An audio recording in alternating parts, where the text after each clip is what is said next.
Hello and welcome to the Pace Hospitals podcast. Today, we're discussing an important health concern for people with kidney disease, high potassium levels, also known as hyperkalemia. High potassium can affect the normal functioning of the heart, muscles, and nerve, and if left untreated, it can lead to serious, even life-threatening complications. Joining us today is Dr. A. Kishore Kumar, consultant nephrologist and kidney transplant physician at Pace Hospitals, High-Tech City, with extensive experience in the diagnosis and management of kidney diseases and electrolyte disorders. In this episode, Dr. Kishore Kumar will explain how potassium functions in the body, why potassium levels rise in patients with kidney disease, the risk factors, potassium-rich and low potassium foods, how hyperkalemia is diagnosed, and the latest treatment and management strategies to help patients maintain healthy potassium levels and protect their kidney and heart health.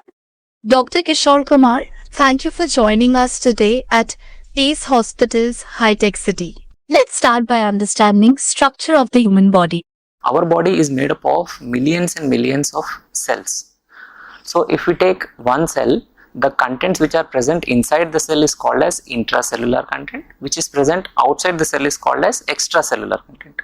Basically, the blood is an extracellular compartment. The potassium which is present inside the body is mainly an intracellular compartment. Majority of the potassium in the blood is present inside the cells and small amount is present outside the cell in the blood. So whenever we take blood sample and measure the potassium, we are measuring the potassium level in the extracellular compartment, which usually has the lesser amount of potassium. So normal potassium level in the body is somewhere between 3.5 to 5 milliequivalents per liter. If the potassium level crosses more than 5.5, it is called as hyperkalemia or high potassium levels. If the potassium increases more than 6 or 6.5, it is severe hyperkalemia. Dr. Kishore Kumar, what happens when potassium is high in the blood? So if the potassium level increases in the blood, it can lead to muscle paralysis, muscle weakness, and sometimes cardiac abnormalities like heart irregular beating. It can lead to irregular beating of the heart, which can be life threatening, and sometimes it can lead to death. So very high potassium levels are very dangerous. So we should avoid higher potassium levels in the blood. So coming to discussion of higher potassium levels in the blood, high potassium level is also called as hyperkalemia.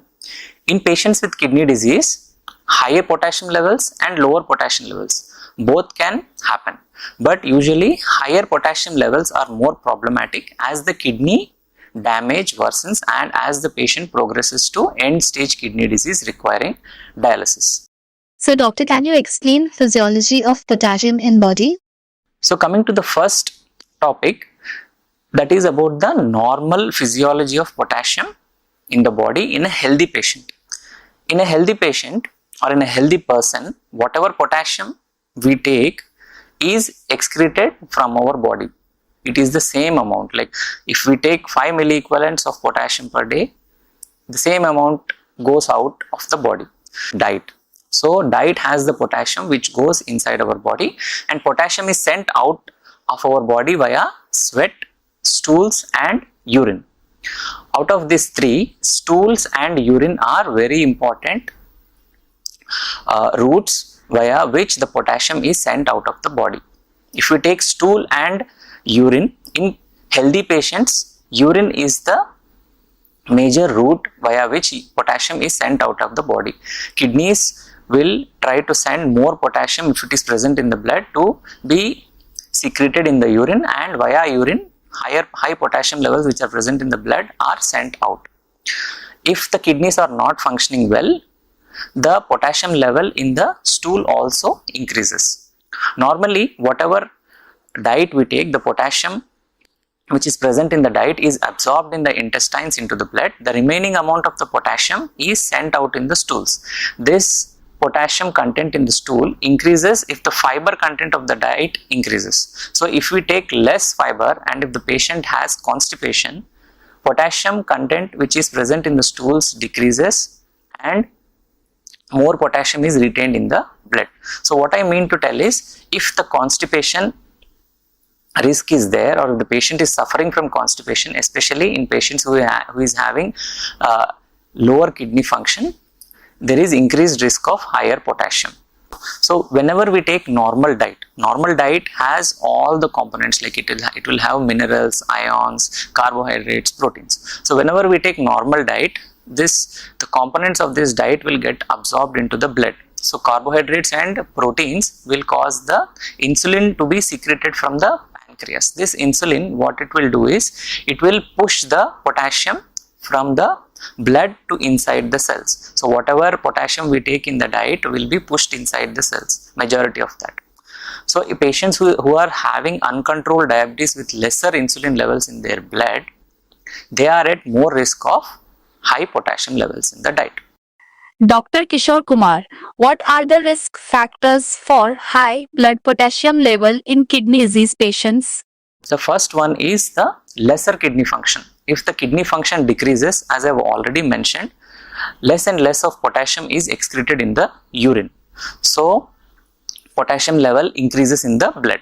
The second one is the diet. If the patient consumes a diet which is high in potassium, there is also increased risk of high levels of potassium in the blood. Third one is the medications. There are few drugs like potassium sparing diuretics, angiotensin converting enzyme inhibitors and beta blockers. They can increase the risk of hyperkalemia, the high potassium levels in the blood. The fourth one is the constipation, which I have already mentioned. Constipation also increases the risk of high potassium levels. And the fifth one is, if the patient is having higher acid levels in the blood, which is usually seen in patients with kidney disease, higher acid levels also increases the risk of high potassium levels in the blood. Could you explain what foods are high and low in potassium? The first one is the high potassium diet. High potassium diet, if we take vegetables, in the vegetables, tomatoes, potatoes and spinach, these will have high potassium levels. And in the fruits, bananas, kiwis, oranges and dry fruits, they have high potassium levels. And milk, yogurt, legumes, seeds and fish, they also have high potassium levels. Coming to the low potassium diet, if we take vegetables, usually cucumber and green leaves, they have lower potassium. And in the fruits like apple, pineapple and watermelon and strawberries and grapes, they have lower amount of potassium. And usually all the whole grains have lesser amount of potassium. And cheese and poultry and egg, they have lesser amount of potassium compared to fish and legumes or seeds. So, doctor, what kind of evaluation do we do for patients with high potassium? So whenever we encounter a patient with kidney disease and having higher potassium levels in the blood, we ask their diet history. We will ask the patient to recall the last 3 days of diet components to see whether the patient is taking high potassium diet or not. And we will review their drug chart to see whether there are any drugs which are increasing the potassium level in the blood.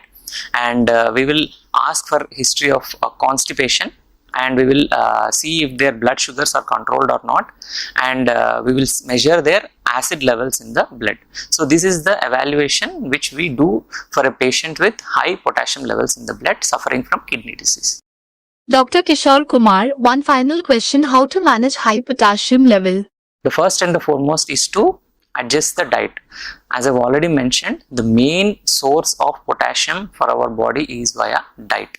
The main or the only source, because potassium can go inside our body via only diet or whatever we take. So first one is, we should regulate the diet of the patient to decrease the high potassium containing diets and increase the low potassium containing diets. Next one is to address whether patient is taking any potassium additive containing foods. Some of the foods will have potassium additives like potassium chloride or potassium citrate. We should check the ingredients of the foods whichever we are taking to avoid such foods. The third one is to see what type of salt we are taking in the diet. There is something called as low sodium diet, low sodium salt. In this, in few types of low sodium salt, potassium chloride is a component, because potassium chloride will also give the same salt taste like sodium chloride, which is a normal salt. Potassium chloride is added to this low sodium salts. So ingredients of the salt which is being consumed at home is to be seen, and if potassium chloride is a component of that salt, that has to be avoided. And next one is avoid taking any forms of fruit juices, because fruit juices are rich in potassium.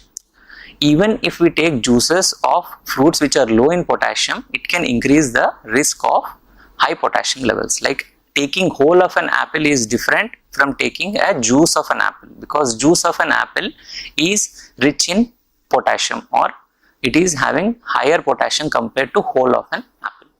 In the same way, dry fruits and normal fruits.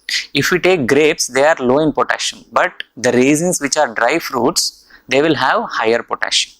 So this we need to keep in mind. And the next one is something called as wet cooking method.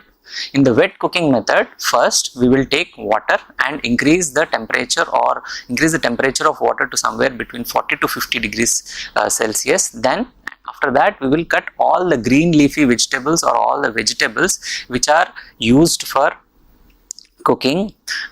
They are cut into small pieces and they are soaked in that hot water for at least 30 to 60 minutes. By doing this, the potassium and phosphorus which are present inside these vegetables and green leafy vegetables will be leached into that hot water. This is called as wet cooking method, and after half an hour to 1 hour, that water has to be drained out and the vegetables are taken out and are used for making curries. After this, if the patient is suffering from constipation, we need to address the constipation. Constipation occurs if there is lesser fiber content in the diet. So we need to increase the fiber content of the diet by increasing the fruits, vegetables and whole grains in patients suffering from higher potassium levels. If this change in diet is not sufficient to avoid or treat constipation, we add medications or syrups to treat the constipation in these patients. After that, if the patient is suffering from higher or uncontrolled blood sugar levels, strict blood sugar control is done by increasing insulin doses or by adding medications to control their blood sugar levels. And the next step we also do is to make their diet alkaline. So what I mean by this is, in patients with kidney disease, the acid levels increase in the blood, because kidneys excrete the acid which is generated in our body in day-to-day life in the urine. If the kidneys doesn't work properly, the acid will get accumulated in the blood.